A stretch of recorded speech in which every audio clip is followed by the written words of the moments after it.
For too long, Ghaziabad remained in the shadows of Delhi. It was the poorer, lesser, messier cousin of NCR's hipper suburbs. So when Ghaziabad Municipal Commissioner Mahendra Singh Tawar added a new adjective to the town 2 years ago, it had a ring to it but sounded more like a contradiction. Gazab Ghaziabad. When it comes to cities, branding of cities is equally important. तो कई बार हम लोग negatively brand हो जाते हैं ना चाहते हुए भी, और उसको उस इमेज को जो है पॉजिटिव करने के लिए काफ़ी कुछ एफर्ट लगाने पड़ते हैं। तो ज़िला गाज़ियाबाद जब एक फ़िल्म आई थी उससे ये ज़िला गाज़ियाबाद फेमस हुआ और उसमें यहाँ के क्राइम को उसमें फोकस किया गया था। तो that was reality at one point of time. And जब हम ज़िला गाज़ियाबाद की बात करते हैं तो ये नेगेटिव नोशन एक दिमाग में आता है, तो उसको पॉजिटिव नोशन में कैसे कन्वर्ट करना है इसके ऊपर पूरा हम लोगों ने प्लान किया। और अभी माननीय मुख्यमंत्री जी के लीडरशिप में आप देखिए उत्तर प्रदेश के साथ साथ में गाज़ियाबाद हो चाहे कहीं भी हो, क्राइम बिल्कुल अब ऑलमोस्ट ख़त्म हो चुका है और अब जो है विकास डेवलपमेंट इन सब की बातें हो रही हैं। तो गाज़ियाबाद भी अब उसमें शामिल हो चुका है उस रेस में, और हम लोगों ने म्युनिसिपल कमिश्नर के रूप में, कॉरपोरेशन के रूप में और यहाँ पे जो माननीय महापौर हैं उनके लीडरशिप में जो एफर्ट हम लोग लगा रहे हैं, अब डे बाय डे गाज़ियाबाद का जो चेहरा है वो बदलता जा रहा है। और अब इसी को हमने एक नया नाम दिया कि गजब गाज़ियाबाद, और एक पॉजिटिव नोशन अटैच किया जिससे कि बहुत अच्छी बातें जो हैं यहाँ पे हम लोग करें। और अब इसका एक बेनिफिट ये हुआ कि जब गजब गाज़ियाबाद की बात की और हमने 1 साल 1.5 साल में इन चीज़ों को किया है तो लोग यहाँ पे जो है अब टूरिज़्म भी थोड़ा इम्प्रूव होने के चांसेस हैं कि लोग आने लग गए हैं और हमारे ही कुछ चीज़ें देखना स्टार्ट किया हम लोगों ने। तो एक एडमिनिस्ट्रेटिव टूरिज़्म भी ऐड हुआ है और साथ साथ में एक इमेज जो है सिटी की वो चेंज हुई है, और लोग जो हैं अब अपने आप को एक ये कहते हुए उनको अच्छा लगता है कि गजब गाज़ियाबाद का जब बात होती है तो लोग इस सिटी से जो एसोसिएट करते हैं अपने आप को उनको अच्छा लगता है। Gazab, which means marvelous in Urdu, was more an aspiration and goal back when Tawar assumed office and not a report card. But 2 years is all what Tawar needed. At the heart of this grand Ghaziabad makeover is garbage. From waste collection to segregation to new bio-CNG plants and turning landfills into parks, this NCR suburb is changing one Swachh step at a time. ये हर city अपना एक plan develop करता है।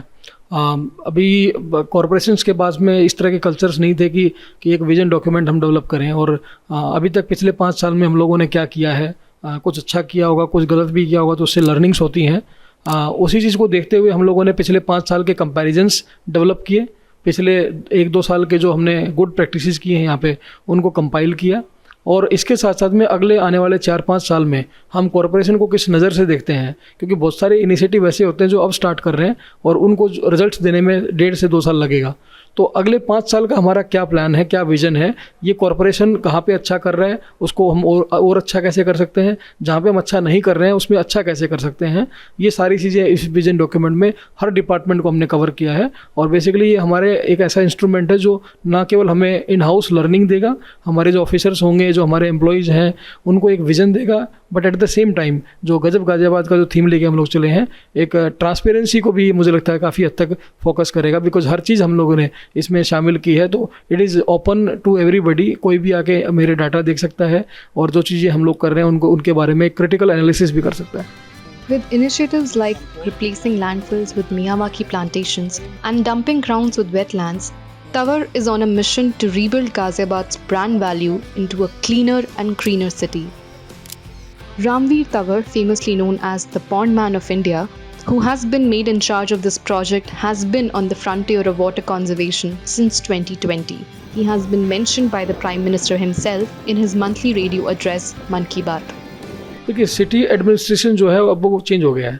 Now it is not a traditional department जहाँ पे केवल साफ़ सफाई की जाती है। सिटी एडमिनिस्ट्रेशन को अगर हमें बेटर करना है तो जो पॉलिसी बन रही है नेशनल लेवल पे, इंटरनेशनल लेवल पे, और उनको सिटी में कैसे इम्प्लीमेंट कर सकते हैं, अब वो टाइम आ गया है। हमें अभी डायनामिज्म जो है नेक्स्ट लेवल पे इस टाइम पे है। तो जितनी भी चीज़ें आप बता रहे हैं, फॉर एग्जांपल आप ईपीआर की बात कर रहे हैं, तो ईपीआर जो है प्लास्टिक वेस्ट मैनेजमेंट रूल्स में 2018 में आ चुका था। तो ऐसा नहीं कि नया कॉन्सेप्ट है। हाँ, ये बात सही है कि बहुत लोग इस पर फोकस नहीं कर पाए, क्योंकि एक ये भी वजह है कि बहुत सारा जो एडमिनिस्ट्रेशन है इतना कॉम्प्लेक्स है कि बहुत लोग जो है रूटीन से बाहर निकल के सोच नहीं पाते हैं, बट हम लोगों ने इसमें मेहनत किया और प्रोबेबली हम लोग पहले कॉरपोरेशन है इंडिया में जिन्होंने EPR को टैप करके लगभग 1 करोड़ रुपए का इनकम जो है पिछले नवंबर से लेकर मार्च महीने तक हम लोगों ने किया। और अब बहुत जल्द इसको जो है भारत सरकार ने भी इसको रिकॉग्नाइज़ किया है और काफ़ी म्यूनिसिपल कॉरपोरेशन के साथ मिलकर हम लोग साथ में काम करेंगे। और ना केवल गाजियाबाद, मैं तो चाहूँगा कि एक दूसरे की लर्निंग से पीयर लर्निंग जो है वो होनी चाहिए। मैं भी किसी सिटी से सीखता हूँ तो कोई सिटी मुझसे भी सीखे। अब एटलीस्ट हम लोग इस कैटेगरी में आ चुके हैं कि केवल हम नहीं सीख रहे हैं, लोग हमसे भी सीख रहे हैं। तो एक ये नया चेंज गाजियाबाद में देखने को मिला है। और जो दूसरा आपने कॉन्सेप्ट ग्रीन म्युनिसिपल बॉन्ड की बात करी, ग्रीन म्युनिसिपल बॉन्ड ऐसा नहीं है कि म्युनिसिपल बॉन्ड पहले जारी नहीं हुए, बहुत सारे सिटीज़ ने म्युनिसिपल बॉन्ड जारी किए हैं, लेकिन ग्रीन म्युनिसिपल बॉन्ड जो है वो पहला इंडिया का सर्टिफाइड सेबी के द्वारा वो हमारा था। तो ये एक नयापन था और उससे हम लोग इकोलॉजिकल सेक्टर में उसको इन्वेस्ट कर रहे हैं, वाटर सेक्टर में, ये एक बड़ी बात थी। इसी प्रकार से मैं एक और टॉपिक बताऊँ, अगर आपको कार्बन क्रेडिट है, उससे भी बहुत सारे इनकम जो है CO2 एमिशंस को कंट्रोल करके हम लोग कर सकते हैं। मेरे से पहले मुझे लगता है कि इंदौर स्मार्ट सिटी ने 50 लाख रुपीज़ का एक बिजनेस किया था कार्बन रेटिंग में, बट अगर इसको भी आप देखेंगे तो 1992 में अर्थ समिट हुआ था, तो उसके बाद 1997 में क्योटो प्रोटोकॉल हुआ। क्योटो प्रोटोकॉल के टाइम से ये सारी फैसिलिटीज़ अवेलेबल हैं, लेकिन उनको मैच्योर करने में हमें 20 साल लग गए। तो ये चीज़ें हमें फोकस करनी होंगी कि जो अवेलेबल इंटरनेशनल नेशनल लेवल पे पॉलिसीज़ हैं उनको हम सिटी में कैसे इम्प्लीमेंट कर सकते हैं, इसके बाद उस पर फोकस करना चाहिए। तो स्मार्ट सिटी की बात करूँ तो इंदौर ने नो डाउट किया है, लेकिन म्युनिसिपल कॉरपोरेशन के रूप में हम लोगों ने भी इस बार अप्लाई किया है। प्रोबेबली हम लोग कार्बन क्रेडिट से भी लगभग 1 करोड़ रुपए के आसपास का इनकम इस साल जनरेट करेंगे। While a tide of change has got the mill running in Ghaziabad, there is still a long way to go. The NCR town is ranked 18th on the list of cleanest cities in the Swachh Survekshan 2021. स्वच्छ सर्वेक्षण भारत सरकार के द्वारा हर साल किया जाता है, उसमें सारे सिटीज़ पार्टिसिपेट करते हैं और पार्टिसिपेट करने के बाद में रैंकिंग जो है वो नो डाउट एक मोटिवेशन होता है कि हम टॉप 10 में रहें, टॉप 5 में रहें। पिछली बार से हम लोग इम्प्रूव हुए हैं, बट काफ़ी स्कोप है अभी भी और इम्प्रूव करने का। अगर पॉजिटिव्स की बात करूं तो पहले हम लोग 1 स्टार थे, अब हम 3 स्टार हैं। पहले हम यूपी में 3rd नंबर पे थे, अब दूसरे नंबर पे हैं। इंडिया में हम 19 से 18 जंप किए थे, एक ही स्टेप हम लोग ऊपर आ पाए थे। जो अच्छा किया है उसके लिए हम लोग अपनी पूरी टीम को अप्रिशिएट करते हैं, और जो गैप जहाँ पे रह गए थे तो उन गैप्स को हम लोगों ने आइडेंटिफाई किया और इस साल हमने और उनको इम्प्रूव किया, मेहनत किया है। और जो इस बार का रिजल्ट आएगा तो अगेन वी आर होपफुल। और जैसा एग्ज़ाम में हम लोग हर साल जो है तैयारी हमेशा टॉप में आने की कोशिश करते हैं, लेकिन इसके अलावा कई और फैक्टर्स होते हैं। कई बार ऐसा भी होता है कि आप भी अच्छा कर रहे हैं और आपके जो पैरेलल सिटीज़ हैं वो भी अच्छा कर रहे हैं, तो गैप जो है वो मेंटेन रहता है, इसकी वजह से रैंकिंग ऊपर नीचे होती है। बट सर्टनली इम्प्रूवमेंट्स जो है काफ़ी हुए हैं सिटी में। मैं हमेशा से इस बात में बिलीव करता हूँ कि smart people make smart cities, no smart officers and no smart organisations. ये फैसिलिटेट करते हैं, एक एजेंट के रूप में काम करते हैं, लेकिन स्मार्ट सिटीज़ को हमेशा वहाँ के स्मार्ट लोग ही डेवलप करते हैं। तो उस चीज़ को दिमाग में रखते हुए ह्यूमन बिहेवियर जो है उसको चेंज करने के लिए दोनों चीज़ हम लोग करते हैं। एक उनको इंसेंटिवाइज कैसे किया जाए, और जो जहाँ पे गलत कर रहा है, अगर कहीं पे स्पिट कर रहा है, यहाँ पे सिंगल यूज़ प्लास्टिक को यूज़ कर रहा है जो बैन हो चुकी है, या सेग्रीगेशन में सहयोग नहीं कर रहा है, तो शुरू में हम लोग समझाते हैं, उसके बाद फिर अगर नहीं मानते तो पेनलाइज भी करते हैं।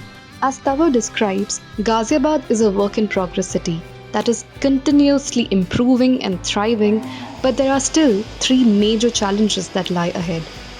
देखिए, एक तो किसी भी सिटी का जो सॉलिड वेस्ट है वो हम लोग काफ़ी हद तक क्लोज कर लिया है, मैच्योर करने की बात है। तो अगले 1 साल जो हमने इनिशिएटिव्स लिए हैं उनको बस हमें मैच्योर करना है। तो starting from collection, transportation and processing, सारे एरियाज़ में हम लोग इन्वेस्ट कर चुके हैं, काफ़ी इंफ्रा क्रिएट कर चुके हैं, गार्बेज फैक्ट्री हमने डेवलप की है।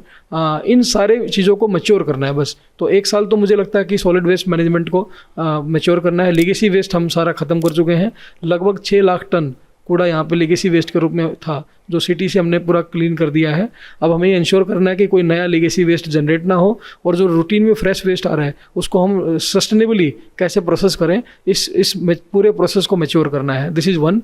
सेकंड, वाटर सेक्टर में मुझे लगता है कि और अभी काम करने की ज़रूरत है। इन सिटीज़ में जो ग्राउंड वाटर लेवल है वो काफ़ी नीचे चला गया है, तो सेफ़ क्वालिटी जो है पानी की, जो एक बढ़िया पानी, साफ़ सुथरा पानी हम लोगों को कैसे देंगे, ये 2025 तक भारत सरकार ने और उत्तर प्रदेश सरकार ने टारगेट सेट किए हैं कि हर घर स्वच्छ जल की योजना जो है उसको हम कैसे लागू करेंगे। तो मुझे लगता है कि सेफ़ ड्रिंकिंग वाटर जो है वो हर घर तक हम कैसे पहुंचाएंगे, टैप्ड वाटर। तो ये एक नया चैलेंज है जिसके ऊपर हमें काम करना चाहिए। और तीसरा जो है टेक्नोलॉजी का यूज़ करके ट्रांसपेरेंसी को हम कैसे इम्प्रूव कर सकते हैं। तो हम लोगों ने काफ़ी चीज़ें, जैसे eGNN ऐप मैंने यहाँ पे लॉन्च किया है, जो जितने भी हमारी सर्विसेज थी उन सारी सर्विसेज को एक प्लेटफॉर्म पे हम लोग लेके आए हैं। पहले क्या होता था कि टैक्स आपको भरना है तो आप अलग वेबसाइट पे जाते थे, आपको शिकायत करनी है तो आप अलग वेबसाइट पे जाते थे, आपको पेट रजिस्टर कराना है तो आप अलग साइट पे जाते थे। तो अगर सिटीजन हैं आप और आप मेरे शहर में रहते हैं, रेजिडेंट हैं यहाँ के, तो आपको एक सिंगल ऐप होना चाहिए जिसमें आप हर चीज़ जो सर्विसेज हम देते हैं, डेथ बर्थ सर्टिफिकेट से लेके और हर तरह की सर्विसेज हम आपको एक सिंगल प्लेटफॉर्म पे दे सकें। तो एक eGNN जो हमारी ऐप रेडी हो गई है। इसके अलावा प्रोजेक्ट मॉनिटरिंग से लेके पेमेंट मैनेजमेंट तक ट्रांसपेरेंसी हम लोगों ने काफ़ी इम्प्रूव की है और इसको भी हम सॉफ्टवेयर सॉल्यूशन पे ले आए हैं। कंट्रोल रूम हमने काफ़ी मैच्योर किया है। तो ये सारी चीज़ें मुझे लगता है कि आने वाले समय में टेक्नोलॉजी का यूज़ करके ट्रांसपेरेंसी को और अपनी एफिशिएंसी को हम लोग कैसे इंप्रूव कर सकते हैं, ये तीसरा एरिया हो सकता है। तो I think these 3 areas, there are 3 areas जहाँ पे हम लोग आने वाले 4-5 सालों में काम करना चाहिए। Reporting from Ghaziabad, this is Nidhima Taneja for The Print.